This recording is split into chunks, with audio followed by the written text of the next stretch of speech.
നമസ്കാരം. വി ഫോക്കസിലേക്ക് ഏവർക്കും സ്വാഗതം. ഒരു വെൽ നോൺ മ്യൂസീഷ്യനാണ്, സിംഗറാണ് ഇന്ന് നമ്മോടൊപ്പം ചേരുന്നത് അഭിരാമി അജയ്. ഹിറ്റ് ഗാനങ്ങളിലൂടെ സംഗീത ലോകത്തേക്ക് ചുവടുവെച്ചു. ഇപ്പോൾ ഭജൻസിൻ്റെയും ഭക്തി സംഗീതത്തിൻ്റെയും വഴിയിലൂടെ സഞ്ചരിക്കുന്നു. ജീവിതത്തിൽ ഒട്ടേറെ വ്യക്തമായ ലക്ഷ്യമുള്ള singer, human being Abhirami Ajay. Let's welcome her to our show. നമസ്കാരം. Thank you so much for having me here. പിന്നെ ഇത്രയും ഭയങ്കര സ്വീറ്റ് ആയിട്ടുള്ളൊരു ഇൻട്രൊഡക്ഷൻ തന്നതിലും താങ്ക് യു സോ മച്ച്. അഭിരാമിയെ എനിക്ക് ചെറുപ്പം മുതൽ അറിയാം. അതെ, സ്കൂൾ കുട്ടിയായിരുന്ന സമയം മുതൽ.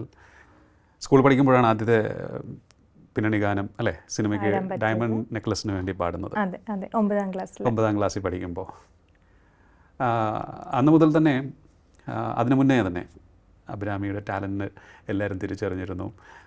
യുഎയുടെ പല വേദികളിലും പാടിയിരുന്നു. ഒരു കൊച്ചുകുട്ടി വരുന്നു, ഇത്രയും പല ഹാർഡായിട്ടുള്ള ബുദ്ധിമുട്ടുള്ള സോങ്സും അനായാസം പാടുന്ന ഒരു പെൺകുട്ടി, ഒരു കൊച്ചുകുട്ടി എന്ന് അന്ന് തന്നെ പറഞ്ഞിരുന്നു. അതിനുശേഷം സിനിമാ ലോകത്തേക്ക് പോകുന്നു.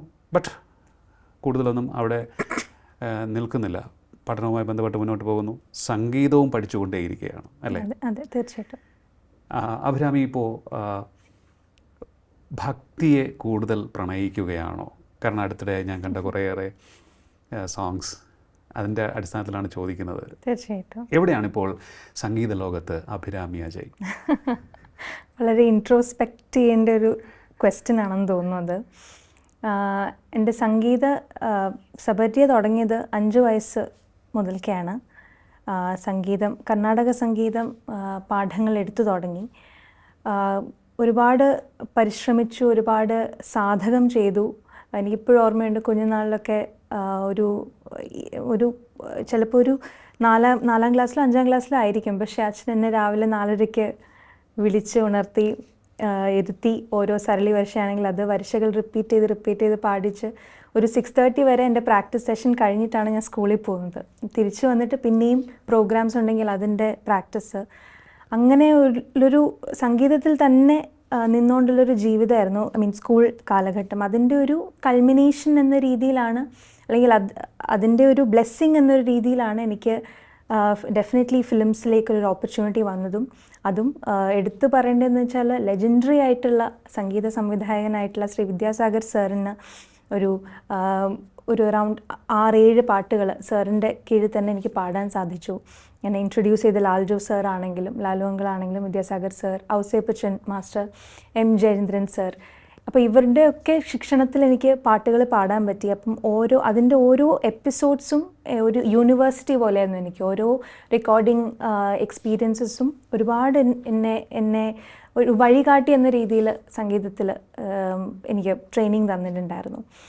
അതൊക്കെ കഴിഞ്ഞിട്ട് പിന്നെ ഒരു അറൗണ്ട് ഒരു 15 മൂവീസിൽ പാടാൻ പറ്റി. അതെല്ലാം ഇങ്ങോട്ട് വന്നു ചേർന്ന ഓപ്പർച്യൂണിറ്റീസ് ആയിരുന്നു. ഭാഗ്യമായിക്കോട്ടെ, അല്ലെങ്കിൽ ദൈവാനുഗ്രഹം ആയിക്കോട്ടെ, അല്ലെങ്കിൽ ഒരു നിമിത്തം, എല്ലാവർക്കും ഒരു ഡെസ്റ്റിനി ഉണ്ടാവുമല്ലോ.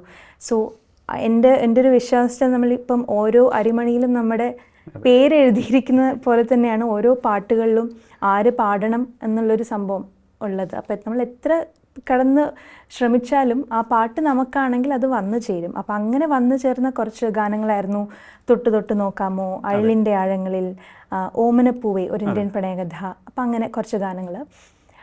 പക്ഷേ ചിലപ്പം ഫിലിംസിൽ നമ്മൾ ഒരുപാട് പ്രയത്നിക്കേണ്ട ആവശ്യമുണ്ട്. സംഗീതത്തിൽ മാത്രമല്ല, മീൻസ് നമ്മുടെ മ്യൂസിക്കൽ ആസ്പെക്ട്സിൽ മാത്രമല്ല വർക്ക് ചെയ്യേണ്ടത്. സോഷ്യൽ ക്യാപിറ്റൽ, നെറ്റ്വർക്കിംഗ്, പിന്നെ ഒരു 4 ആൾ കൂടുന്ന ഒരു സ്ഥലത്ത് പോയി നമ്മളും ഉണ്ട് എന്നുള്ളൊരു ഫിസിക്കൽ പ്രസൻസ്.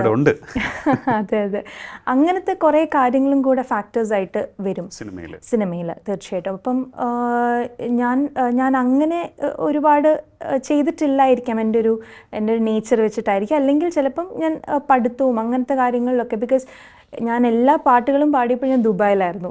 അപ്പോൾ ഓരോ അവാർഡ് ഷോയ്ക്ക് വരണം, അല്ലെങ്കിൽ റെക്കോർഡിങ്ങിന് ഇവിടെ വരണം, പിന്നെയും തിരിച്ചു പോകണം. ഇപ്പോൾ പഠിത്തവും എല്ലാം കൂടെ ഉള്ളതുകൊണ്ട് എനിക്ക് അങ്ങനെ ഒരു ഫോക്കസ് ചെയ്യാൻ പറ്റിയിട്ടില്ല.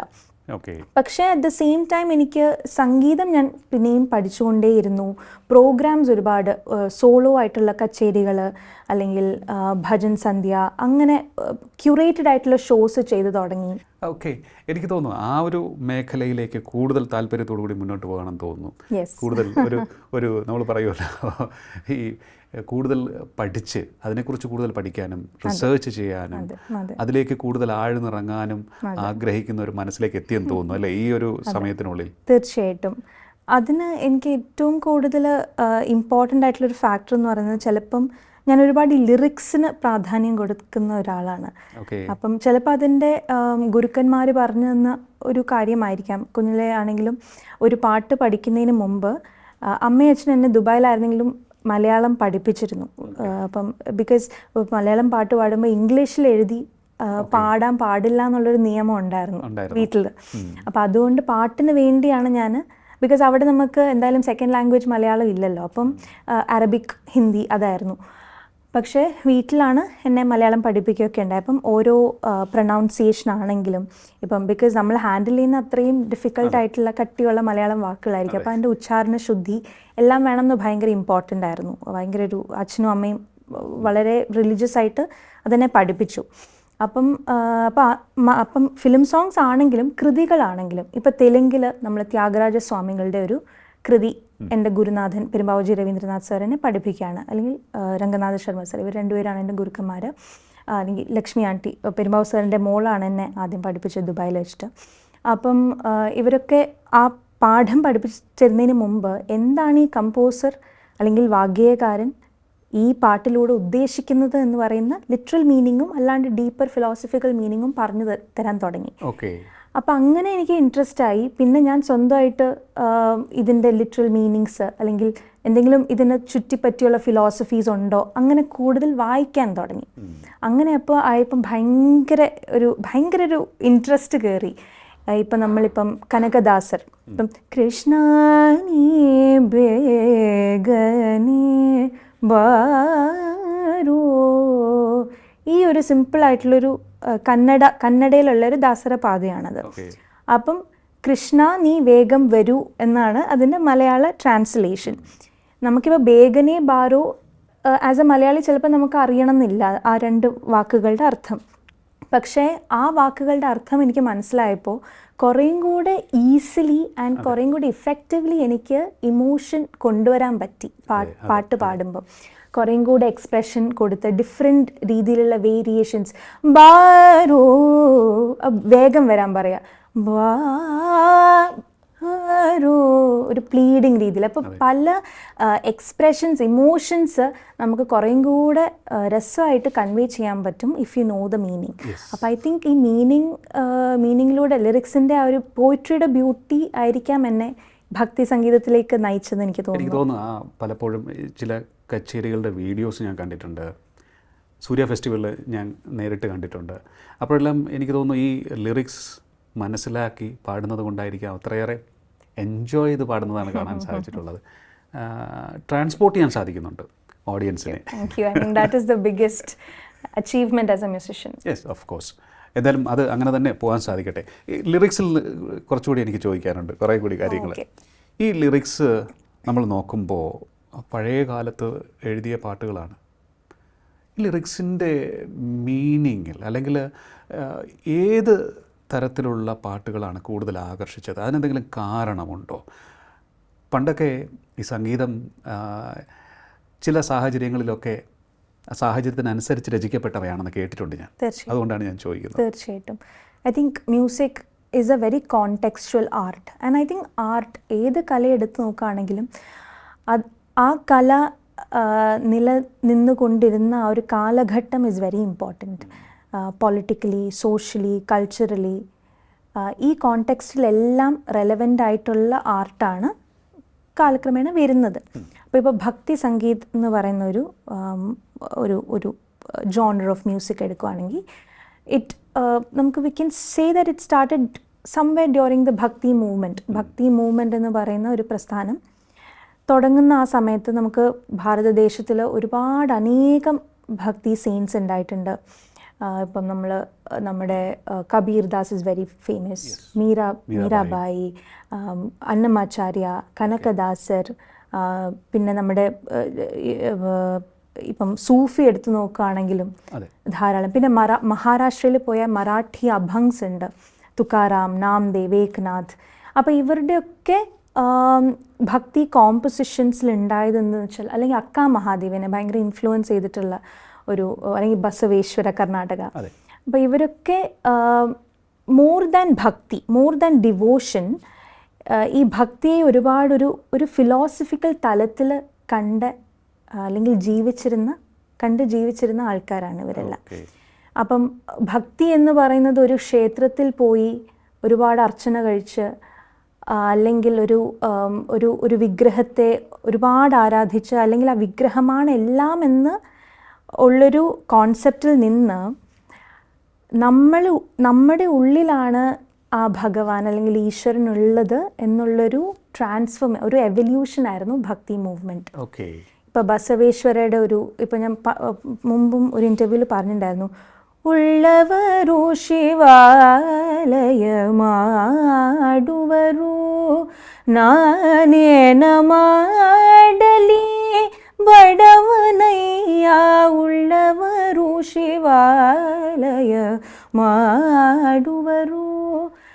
കയ്യിൽ കാശുള്ള ആൾക്കാർക്ക് ഒരു അമ്പലം കെട്ടാം, പക്ഷെ എന്നെ പോലെ ഒന്നും ഇല്ലാത്ത ഒരാൾ എന്ത് കെട്ടുമോ മഹാദേവ എന്നാണ് ചോദിക്കുന്നത്. സോ അപ്പം എന്നിട്ട് ആ കോമ്പോസിഷൻ തന്നെ അദ്ദേഹം ബസവേശ്വര അതിനുള്ള ആൻസർ കൊടുക്കുന്നുണ്ട്. എൻ്റെ കാലുകളാണ് ദ പില്ലേഴ്സ്, എൻ്റെ ശരീരമാണ് ദ ടെമ്പിൾ, ആൻഡ് എൻ്റെ ശിരസ് അതിൻ്റെ കലശമാവുന്നു. സോ ഈ ക്ഷേത്രത്തിനുള്ളിൽ ഇരിക്കുന്ന ദൈവം എൻ്റെ ഉള്ളിലാണ്. Ultimately the temple is your body, and the atma which resides within you is God. അപ്പം ഇതിൻ്റെ ഒരു ഭംഗി എന്താണെന്ന് വെച്ചാൽ എല്ലാവരുടെയുമായി ഭഗവാൻ. ഇപ്പോൾ ഒരു ക്ഷേത്രം പണി, അപ്പോൾ അന്നത്തെ കാലത്ത് ഒരുപാട് കാസ്റ്റ് ഇഷ്യൂസും കമ്മ്യൂണിറ്റി ഓറിയൻറ്റഡ് ആയിരുന്നു ഭക്തി. ഒരു സർട്ടൻ കമ്മ്യൂണിറ്റിക്ക് മാത്രമേ വേദങ്ങൾ പഠിക്കാവൂ, അല്ലെങ്കിൽ ക്ഷേത്രത്തിൽ പോയി ഭഗവാനെ ഭജിക്കാവൂ, അല്ലെങ്കിൽ ഇങ്ങനത്തെ പാട്ടുകൾ പാടാവൂ, അങ്ങനത്തെ കുറേ കൺവെൻഷൻസ് ഓർത്തഡോക്സ് ഉള്ളൊരു സൊസൈറ്റി ആയിരുന്നു. അപ്പോൾ ആളുകൾ ഒരുപാട് ആ ഒരു പേരും പറഞ്ഞ് ഒരുപാട് സങ്കടപ്പെട്ടിട്ടുണ്ട്. പക്ഷെ ആ സങ്കടം മാറി അതിനെതിരെ ഒരു റിബല്യസ് നേച്ചർ വന്നത് ഈ ഭക്തി മൂവ്മെൻറ്റിലൂടെയാണ്, റിവോൾട്ട് എന്ന രീതിയിൽ. അപ്പം all of these poems are basically universalizing the concept of God. ദൈവം നിൻ്റെത് മാത്രമല്ല, നമ്മുടെ എല്ലാവരുടെയും കൂടെയാണ്. Irrespective of the colour, irrespective of gender, irrespective of caste, irrespective of religion, ഏത് ഒരു മനുഷ്യനിർമ്മിതമായ ഒരു ബാരിയർ മറികടന്ന് ഈ ഭഗവാൻ എന്ന് പറയുന്ന ഒരു എൻറ്റിറ്റി, ഒരു കോൺസെപ്റ്റ് എല്ലാവരുടെയും ഒരു യൂണിവേഴ്സൽ ആയിട്ടുള്ളൊരു എൻറ്റിറ്റി ആണെന്ന് ഈ ഒരു ഭക്തി മൂവ്മെൻറ്റ് ഹെൽപ്പ് ചെയ്തു പറയാൻ വേണ്ടിയിട്ട്. ഇത്രയും വിശാലമായി സംസാരിക്കുമ്പോൾ പണ്ട് ഞാൻ കണ്ടിട്ടുള്ളത് എന്താണ്, സംഗീതം എന്ന മഹാസാഗരത്തിന് മുന്നിൽ പകച്ചു നിൽക്കുന്നത്. ഇപ്പോഴും പകച്ചാണ് നിൽക്കുന്നത്. But you have gone a lot, കുറേ ഏറെ അതിനുള്ളിലേക്ക് പോയിട്ടുണ്ട്. ഇത് കൂടുതലായി ജനങ്ങളിലേക്ക് എത്തിക്കണം എന്നൊരാഗ്രഹം ഉണ്ടെന്ന് തോന്നുന്നു, അല്ലേ? ഞാൻ അങ്ങനെ കേട്ടു. തീർച്ചയായിട്ടും. How can you do that? Because ഈ പറഞ്ഞത് വലിയൊരു കാര്യമാണ്. ഈ പറഞ്ഞു വെച്ചിരിക്കുന്നത് ആ ഭക്തി മൂവ്മെൻറ്റിലൂടെ മഹാകവികൾ എഴുതി വച്ചിരിക്കുന്നത് വലിയ കാര്യമാണ്. ഇന്നും അത് വളരെ പ്രസക്തമാണെന്ന് തോന്നുന്നു. തീർച്ചയായിട്ടും. ബിക്കോസ് സൊസൈറ്റി എത്ര കണ്ട് മുമ്പോട്ട് പോയി എന്ന് പറയുകയാണെങ്കിലും ഡെഫിനറ്റ്ലി എന്നാൽ കൂടെ ഇപ്പോഴും സോഷ്യൽ ഈവിൽസ് പ്രെവലൻ്റ് ആണ്.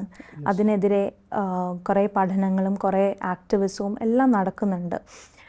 പക്ഷേ when music is used as a medium to reform the society, I think it's going to be a very easy and a very effective way എന്ന് തോന്നുന്നു.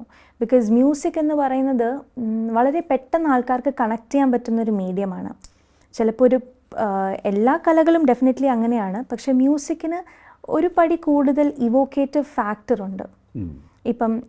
ഇപ്പോൾ കന്നഡ അറിയാത്ത ഒരാൾ ഒരു കന്നഡ ഗീതം കേൾക്കുമ്പം എവിടെയോ അതിൻ്റെ ഭാവമോ എന്തെങ്കിലും ഒന്ന് ആ ഒരു ഹൃദയത്തെ ശരിയായിട്ട് പാടുന്ന രീതിയിലാണെങ്കിൽ എന്തെങ്കിലും ഒരു ഹൃദയത്തെ സ്പർശിച്ചിരിക്കും. പക്ഷേ ആ ഒരു ലിറിക്സ് മനസ്സിലാക്കുമ്പം കുറേയും കൂടെ ഒരു ട്രാൻസ്ഫോർമേഷൻ ഉണ്ടാവും. അപ്പം ഡെഫിനറ്റ്ലി ഇപ്പോഴാണെങ്കിലും sadly art is being politicised. Art is used as a medium to create more division in the society. അപ്പം അങ്ങനത്തെ കാര്യങ്ങൾക്ക് നിൽക്കാണ്ട് ആർട്ടിൻ്റെ ശരിയായ എയിം അല്ലെങ്കിൽ മിഷൻ എന്ന് പറയുന്നത് ഇസ് ടു യൂണിഫൈ പീപ്പിൾ. എല്ലാവരെയും ഒന്നിപ്പിച്ച് നിർത്താനുള്ളൊരു കഴിവ് മ്യൂസിക്കിനുണ്ട്.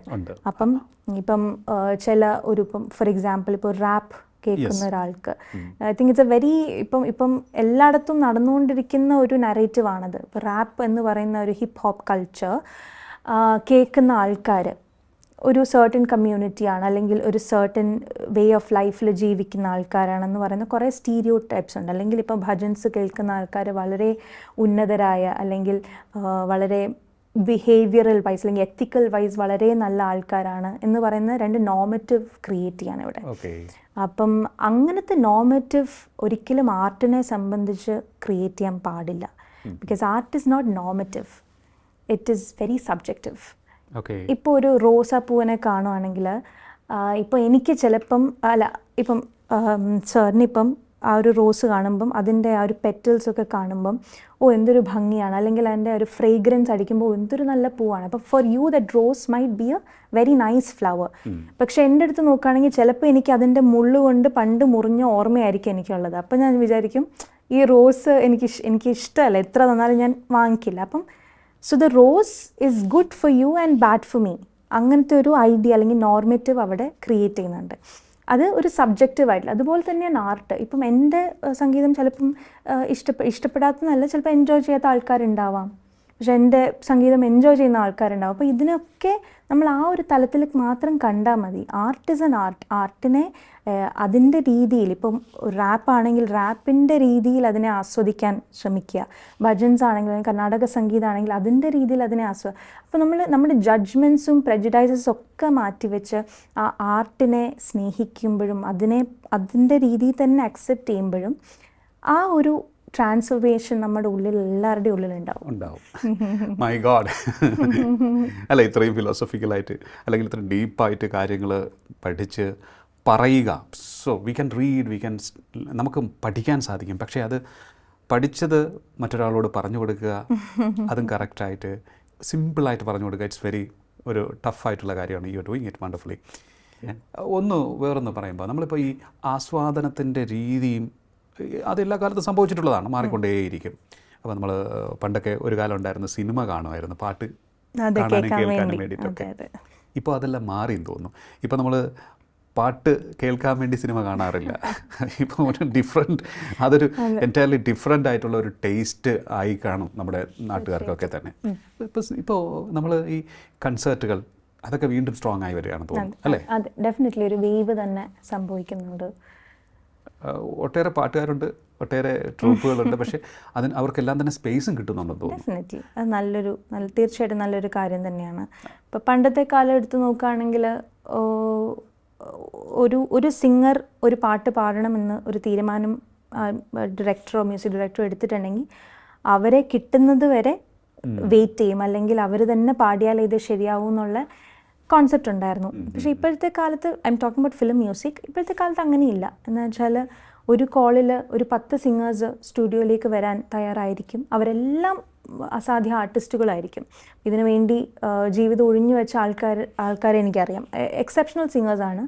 പക്ഷേ ഇവരെല്ലാം ഉള്ളതുകൊണ്ട് ഇപ്പോൾ ഒരു ഡിമാൻഡ് സപ്ലൈ ഒരു ഇഷ്യൂ ആണ് അവിടെ നടക്കുന്നത് ബേസിക്കലി. അപ്പം സോ ആ ഒരു സ്പേസ് ചിലപ്പോൾ കിട്ടിയില്ല എന്ന് വരാം ഫിലിം മ്യൂസിക്കിൽ. അപ്പം ഇൻഡിപെൻഡൻ്റ് ആയിട്ട് തിങ്ക് ചെയ്യുന്ന ആൾക്കാരാണെങ്കിൽ അതിലേക്ക് മാറാനുള്ളൊരു ഫ്രീഡം ഇപ്പോൾ ഡെഫിനറ്റ്ലി ഉണ്ട്. കേൾവി ശൈലി മാറിയിട്ടുണ്ട്, കുറഞ്ഞു എന്ന് നമുക്ക് പറയാൻ പറ്റില്ല, ബിക്കോസ് ശൈലി മാറി. പക്ഷെ എനിക്കിപ്പോൾ തോന്നുന്നത് എന്ന് വെച്ചാൽ കേൾവിയും ശ്രവണവും തമ്മിലൊരു ഡിഫറൻസ് ഉണ്ടല്ലോ, ഹിയറിങ് ആൻഡ് ലിസണിങ്. ഇപ്പം ഐ തിങ്ക് കുറേയും കൂടെ ചിലപ്പം ഈ ഒരു ഫാസ്റ്റ് പേസ് ലൈഫ് ആയതുകൊണ്ടായിരിക്കാം ആൾക്കാർക്ക് സമയം വളരെ കുറവാണ് കയ്യിൽ, ഓട്ടമാണ്. എല്ലാവരും ജീവിതം കൂട്ടിമുട്ടിക്കാനുള്ളൊരു ഓട്ടത്തിലാണ്. And at the same time social media ആണെങ്കിലും ആ ഒരു പേസിനെ കൂട്ടി ഇറ്റ്സ് ഇൻക്രീസിങ് ദ സ്പീഡ്. ഇപ്പം നമ്മൾ പണ്ടൊരു 5 മിനിറ്റ് അല്ലെങ്കിൽ 6 മിനിറ്റുള്ളൊരു ഗാനം നമ്മൾ വളരെ അനായാസമായിട്ടിരുന്ന് കേട്ട് എൻജോയ് ചെയ്യുമായിരുന്നു. ഇപ്പം നമുക്ക് 1.5 മിനിറ്റ്സ് പോലും ഒരു റീല് ഉണ്ടാക്കാനില്ല.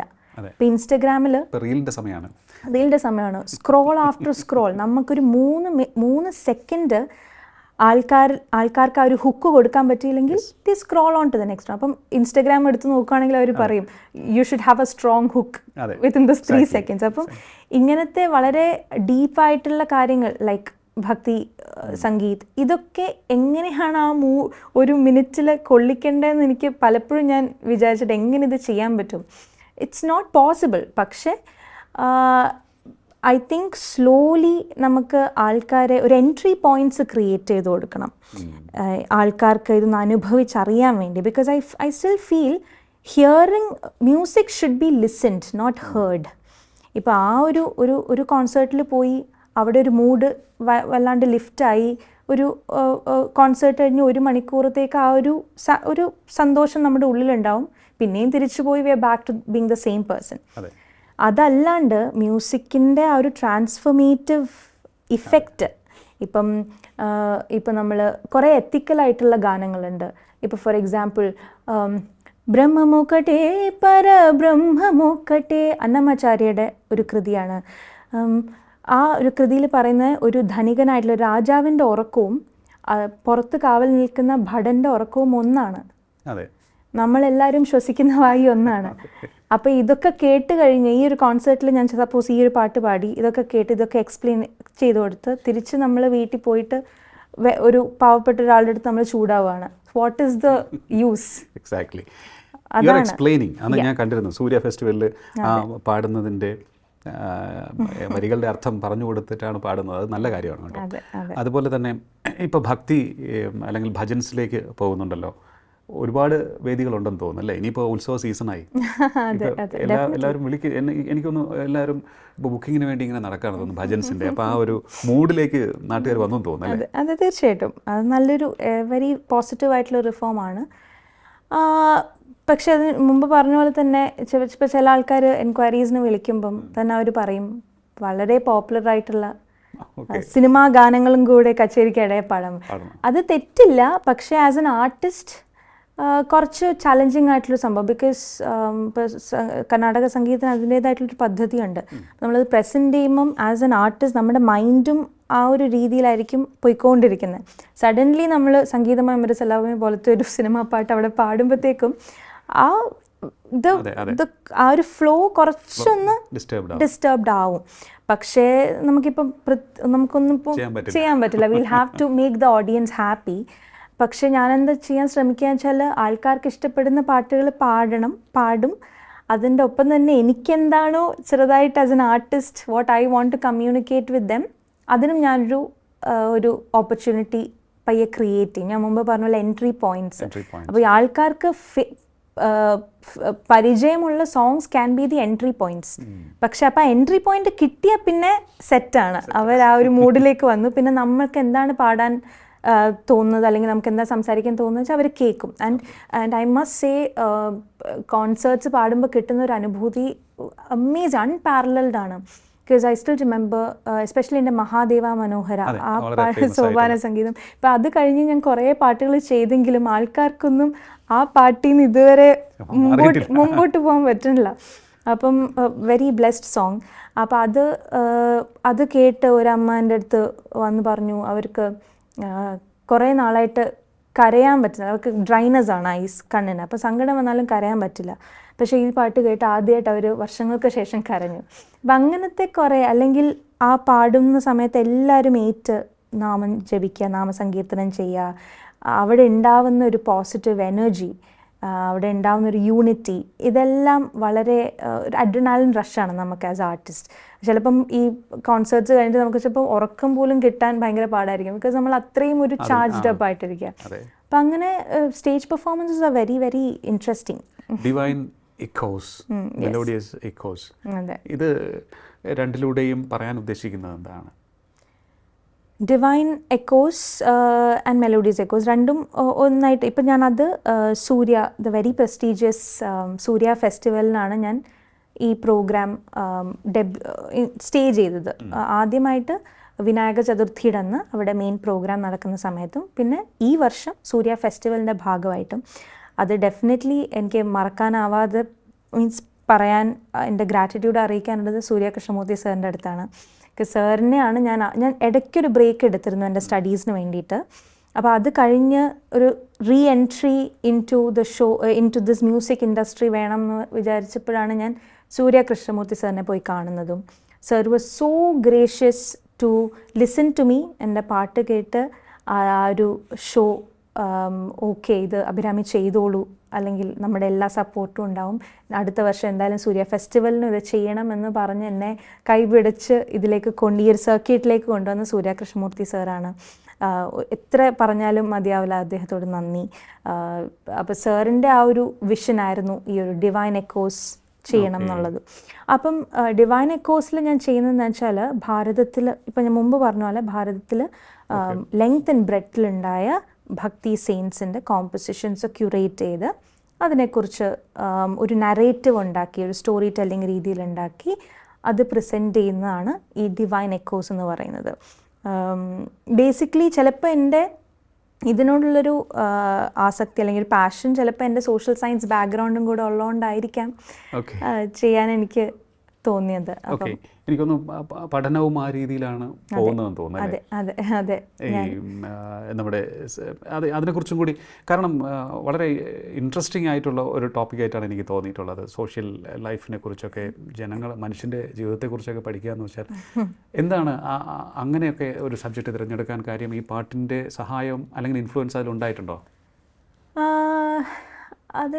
അല്ല, അങ്ങനെയല്ല. ഐ തിങ്ക് ഞാൻ അഭിരാമിയുടെ മനസ്സിൽ അതുണ്ട്, മനസ്സിലുണ്ടാവാം. ബിക്കോസ് അച്ഛനും അമ്മയും ഡോക്ടേഴ്സാണ്, പക്ഷെ ഞാൻ ആ വഴിയിലേക്ക് പോയിട്ടുമില്ല, അവരെന്നെ നിർബന്ധിച്ചിട്ടില്ല. അത് അവർക്ക് ഹാറ്റ്സ് ഓഫ് ടു ദെം. ഒരു രീതിയിലുള്ള പ്രഷറോ ഒന്നും തന്നില്ല. നിനക്ക് എന്താണ് ചെയ്യാൻ ഇഷ്ടം അത് ചെയ്യൂ. പക്ഷെ ഐ തിങ്ക് അമ്മയ്ക്ക് കുറേയൊക്കെ ഞാനൊരു സംഗീതജ്ഞ ആവണം, ഫുൾ ടൈം മ്യൂസിഷ്യൻ ആവണം എന്നൊക്കെയാണ് അമ്മയുടെ ആഗ്രഹം. അതിപ്പോഴും അങ്ങനെയാണ്. പക്ഷേ എനിക്ക് അക്കാഡമിക്സ് ഒരുപാട് ഞാൻ ഇഷ്ടപ്പെട്ട് പഠിക്കുന്നൊരു വ്യക്തിയാണ്. അപ്പം 11th and 12th ഹ്യൂമാനിറ്റീസ് ആയിരുന്നു. അത് കഴിഞ്ഞ് എക്കണോമിക്സ് എടുത്തു. അത് കഴിഞ്ഞ് ഞാൻ public policy and governance and development studies രണ്ടും മാസ്റ്റേഴ്സ് ചെയ്തു. പബ്ലിക് പോളിസി ആണ് അതിൽ മാസ്റ്റേഴ്സ് എടുത്തിരിക്കുകയാണ്, ആൻഡ് ഡെവലപ്മെൻറ്റ് സ്റ്റഡീസ്. അപ്പോൾ ഈ പബ്ലിക് പോളിസീസും ഡെവലപ്മെൻറ്റൽ അല്ലെങ്കിൽ നമ്മുടെ നാട്ടിലെ വികസനത്തിൻ്റെ ഒരു കോൺസെപ്റ്റ്, അതിനെക്കുറിച്ച് എന്താണ് പറയാനുള്ളത്? ഇറ്റ് ഷുഡ് ചേഞ്ച് എന്ന് തോന്നുന്നല്ലേ? ബിക്കോസ് ഇപ്പം ഡെവലപ്മെൻറ്റ് ഇപ്പോൾ I think with the change in the leadership, ഇപ്പോൾ നമ്മുടെ ബഡ്ജറ്റ് അല്ലെങ്കിൽ ഇക്കണോമിക് സർവേ ഒക്കെ എടുത്ത് നോക്കുകയാണെങ്കിൽ നമുക്ക് ഡെഫിനറ്റ്ലി ആ ഒരു പാരഡൈം ഷിഫ്റ്റ്, ഇന്ത്യയുടെ വികസനത്തിനുള്ളൊരു പാരഡൈം ഷിഫ്റ്റ് എന്തായാലും വന്നിട്ടുണ്ട്. ഇപ്പം ബേസിക് ആയിട്ടുള്ള അല്ലെങ്കിൽ ട്രഡീഷണൽ ആയിട്ടുള്ള സെക്ടേഴ്സ്, പ്രൈമറി സെക്ടേഴ്സ് അല്ലെങ്കിൽ സർവീസ് റിഡൻ ഇക്കോണമി എന്ന് മാറി കുറേ കൂടി ഒരു മാനുഫാക്ചറിങ് ഇൻഡസ്ട്രിയൽ ഓറിയൻറ്റഡ് ഒരു വികസനത്തിലേക്ക് ഇന്ത്യ മാറുന്നുണ്ട്. അത് എത്രത്തോളം ഇഫക്റ്റീവ് ആവും നമുക്ക് കണ്ടറിയാം. ബിക്കോസ് ഡെഫിനറ്റ്ലി നമ്പേഴ്സിൽ it's doing great. Because India ഒരു 4th ലാർജസ്റ്റ് ഇക്കോണമിയാണ്, ദ ഫാസ്റ്റസ്റ്റ് ഗ്രോയിങ് ഇക്കോണമി. 7.4% ആണ് ഇപ്പോഴത്തെ ഇന്ത്യയുടെ ഗ്രോത്ത് ആസ് പെർ IMF. അപ്പോൾ അങ്ങനെ നോക്കുകയാണെങ്കിൽ numbers it is doing great. പക്ഷേ എത്രത്തോളം ഇത് നമുക്ക് സസ്റ്റെയിൻ ചെയ്യാൻ പറ്റും, പിന്നെ growth should also translate into employment. Because ഇപ്പോഴത്തെ കാലത്ത് യൂത്ത് നേരിട്ടുകൊണ്ടിരിക്കുന്ന ഏറ്റവും വലിയ പ്രശ്നം ജോലിയാണ്. അത് നമ്മുടെ കേരളം എടുത്ത് നോക്കുകയാണെങ്കിൽ നമുക്കറിയാം, നമ്മുടെ കൺമുമ്പിൽ എത്രയോ I mean lot of brain drain is happening. എത്രയോ ക്രിയേറ്റീവ് ആയിട്ടുള്ള അല്ലെങ്കിൽ ഇൻ്റലക്ച്വൽ ആയിട്ടുള്ള യൂത്താണ് പുറം രാജ്യങ്ങളിൽ പോയി പഠിക്കുക, ജോലിയെടുക്കാൻ പോകുന്നു. അപ്പം we are losing a lot of uh demographic dividend. അപ്പം അവരെ നമുക്ക് ഇന്ത്യയിൽ തന്നെ പിടിച്ചു നിർത്തണമെങ്കിൽ അത്രയും ലുക്രേറ്റീവ് ആയിട്ടുള്ള ഇൻസെൻറ്റീവ്സ് കൊടുത്തിട്ടുള്ള എംപ്ലോയ്മെൻറ്റ് ജനറേഷൻ ഉണ്ടാവണം. So that is extremely important. കാരണം എനിക്ക് തോന്നുന്നു ഈ നമ്മൾ ഇപ്പോൾ എക്കണോമിക് ഗ്രോത്തിൻ്റെ കാര്യം എടുത്ത് നോക്കുകയാണെന്നുണ്ടെങ്കിൽ കണക്കിൽ നേരത്തെ അഭിരാമി പറഞ്ഞതുപോലെ സർവീസ് സെക്ടറിനാണ് കൂടുതൽ പ്രോമിനൻസ്, അതിൽ നിന്നാണ് കൂടുതൽ വരുന്നത്. ബട്ട് വി ഹാവ് ടു നമ്മൾ ബാലൻസ്ഡ് ആക്കുകയാണെന്നുണ്ടെങ്കിൽ ഈ മാനുഫാക്ചറിങ് സെക്ടറിലും അഗ്രികൾച്ചറൽ സെക്ടറിലും കൂടി വരികയാണെന്നുണ്ടെങ്കിൽ അവിടെ കൂടി കുറച്ചുകൂടി പ്രാധാന്യം കൊടുത്ത് കുറച്ചുകൂടി ഉയർത്തിക്കൊണ്ടുവരികയാണെന്നുണ്ടെങ്കിൽ വി വിൽ ബി നമ്മൾ ഇന്ത്യയെ പിടിച്ചാൽ കിട്ടില്ല. Definitely yes.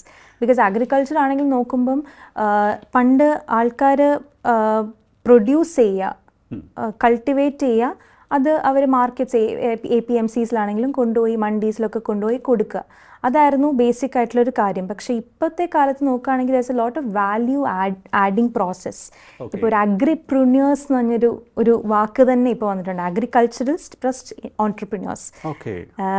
ഫാമേഴ്സ് ആയിരിക്കാം അവർ, പക്ഷേ അവർ ഒരു ഓൺട്രപ്രന്യോർ എന്ന രീതിയിലാണ് അവരുടെ പ്രൊഡക്ട്സിനെ വാല്യൂ ആഡ് ചെയ്ത് സെല് ചെയ്യുന്നത്.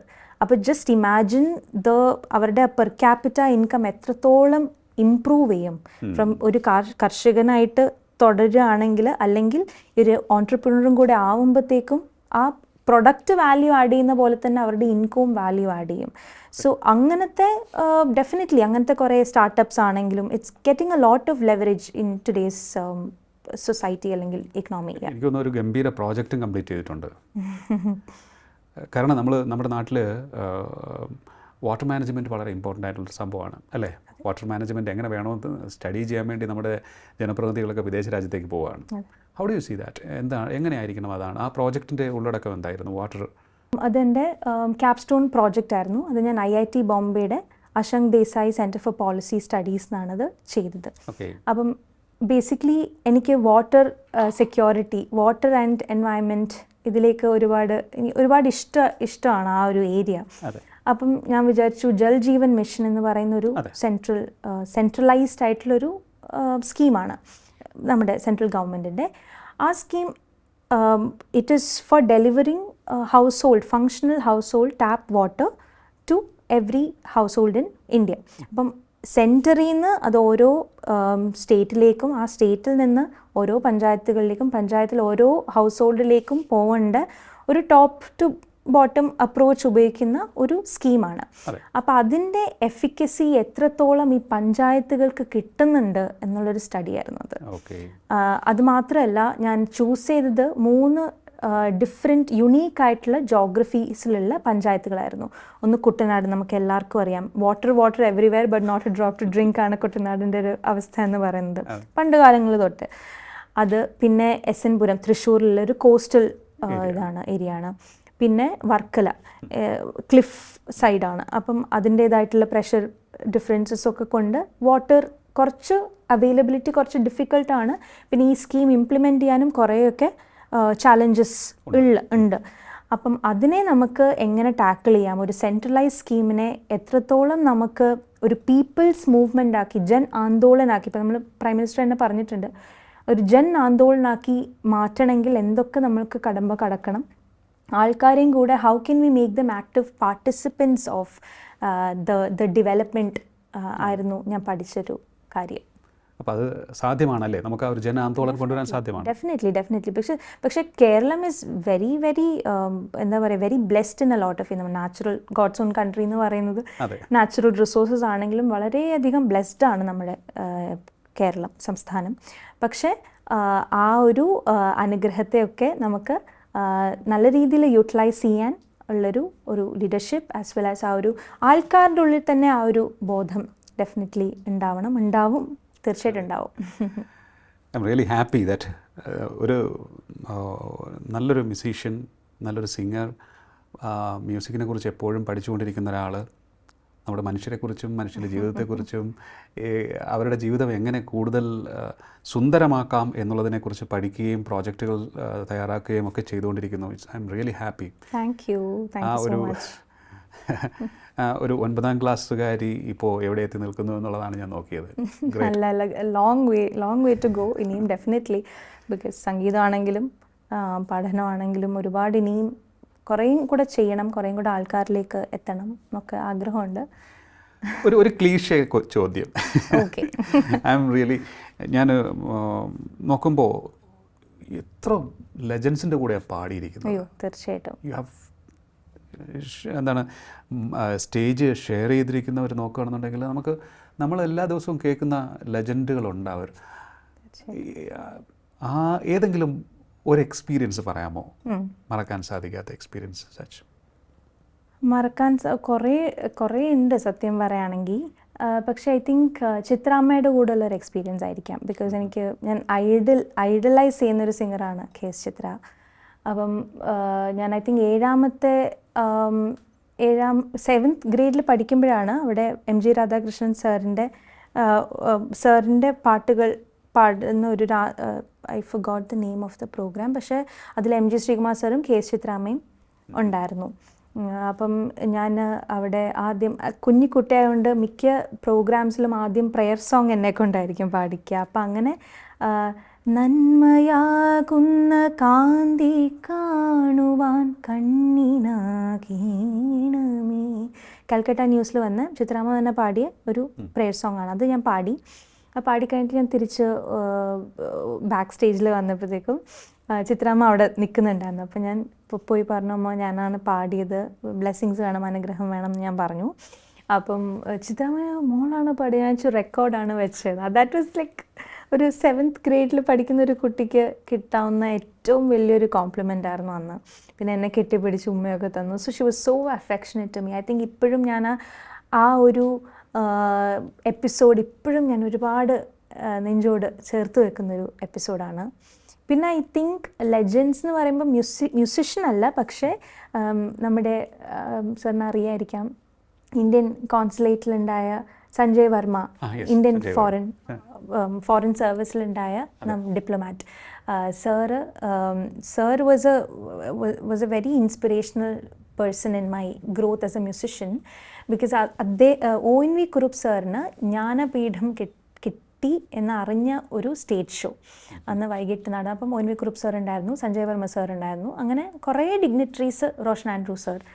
അപ്പം അവിടെയും ഞാൻ ഈ പ്രയർ സോങ് പാടി. അത് പാടിക്കഴിഞ്ഞ് തിരിച്ച് ബാക്ക് സ്റ്റേജിൽ വന്നു. അപ്പം ഓരോ ആൾക്കാരും ഇങ്ങനെ പ്രസംഗം പറഞ്ഞുകൊണ്ടിരിക്കുക. അപ്പം സഞ്ജയ് വർമ്മ സാറിൻ്റെ ഊഴം വന്നു. അപ്പോൾ സാറ് സ്പീച്ച് തുടങ്ങുന്നത് തന്നെ ഇവിടെ I heard a little girl sing the prayer song എന്ന് പറഞ്ഞിട്ടാണ്. ഇത് പറഞ്ഞു, I don't know who she is, എനിക്ക് അവൾ ആരാന്നറിയില്ല, പക്ഷേ ആ കുട്ടി പാടിയ പ്രയർ സോങ് ഇപ്പോഴും ഈ ഹാൾ ഇങ്ങനെ മുഴങ്ങി നിൽക്കുകയാണെന്ന് പറഞ്ഞ് സാറ് വലിയൊരു കോംപ്ലിമെൻറ്റ് എല്ലാവരുടെയും മുമ്പ് വെച്ച് ആ സ്റ്റേജിൽ ഡിക്ലെയർ ചെയ്യാണ്. അപ്പോൾ അത് കഴിഞ്ഞിട്ട് സാർ എനിക്ക് പേഴ്സണലായിട്ട് ഒരു ബുക്ക് പ്രസൻറ്റ് ചെയ്തു. നമിത ദേവി ദയാൽ എന്ന് പറഞ്ഞിട്ടൊരു ഒരു ഓത്തർ എഴുതിയ ദ മ്യൂസിക് റൂം എന്ന് പറയുന്നൊരു ബുക്ക്. ആ ബുക്കിൽ ഒരു ലെറ്ററും കൂടെ ഇന്ത്യൻ കോൺസുലേറ്റ് ജനറലിൻ്റെ ഒപ്പോടുകൂടി സാർ എഴുതിയിരിക്കുകയാണ്, Abhirami I could see a lot of you in this book എന്ന് പറഞ്ഞിട്ട്. അതൊരു ആ നമിത ദേവി ദയാൽ അവരുടെ ഗുരുവിനോടൊപ്പം സ്പെൻഡ് ചെയ്ത ദിവസങ്ങളും അവരുടെ സാധനയെക്കുറിച്ചൊക്കെ പറയുന്നൊരു ബുക്കാണ്. അത് സാറ് തന്നിട്ട് എന്നെ ഒരുപാട് ബ്ലെസ് ചെയ്തു. സാറ് പറഞ്ഞു, ഗാന്ധി സ്മൃതി ഇന്ത്യൻ കോൺസുലേറ്റ് നടത്തുന്നുണ്ട്, അപ്പോൾ അതിൻ്റെ ഒരു ഭാഗമായിട്ടൊരു കോൺസേർട്ട് ചെയ്യണം. ഇതൊക്കെ ഒരു ഐ തിങ്ക് 9th ഗ്രേഡിൽ പഠിക്കുമ്പോഴാണ് ഇത് സംഭവിക്കുന്നത്. അപ്പോൾ അങ്ങനെ and the most beautiful thing is that ഇത്രയും വർഷം, ഐ തിങ്ക് ഇപ്പോൾ ഒരു 15 years ആയി കാണും അത് ആ ഒരു എപ്പിസോഡ് കഴിഞ്ഞിട്ട്. അത് കഴിഞ്ഞ് പിന്നെ സാറും അവിടുന്ന് പോയി, നമ്മളും അവിടുന്ന് പോയി, പിന്നെ ഒരു കോണ്ടാക്റ്റും ഉണ്ടായിരുന്നില്ല. You wouldn't believe 2 months back doctor V Venu IAS അദ്ദേഹം വഴി സഞ്ജയ് വർമ്മ സർ പിന്നെയും എന്നെ കോണ്ടാക്ട് ചെയ്തു.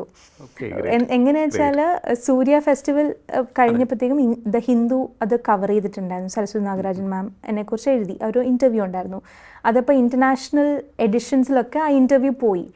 അത് വായിച്ച് കഴിഞ്ഞപ്പോഴാണ് സാറ് എനിക്ക് he got my number and he said, ആ ചെറിയ കുട്ടി അങ്കിൾ പറഞ്ഞ പോലെ തന്നെ ആ ചെറിയ കുട്ടി ഇപ്പോഴും ഇവോൾവ് ചെയ്ത് ഇങ്ങനൊരു മ്യൂസിഷ്യനായി മാറിയതിൽ sir is also very proud എന്നുള്ള രീതിയിൽ. Yes, I'm really happy that you have learned a lot and trying to learn a lot.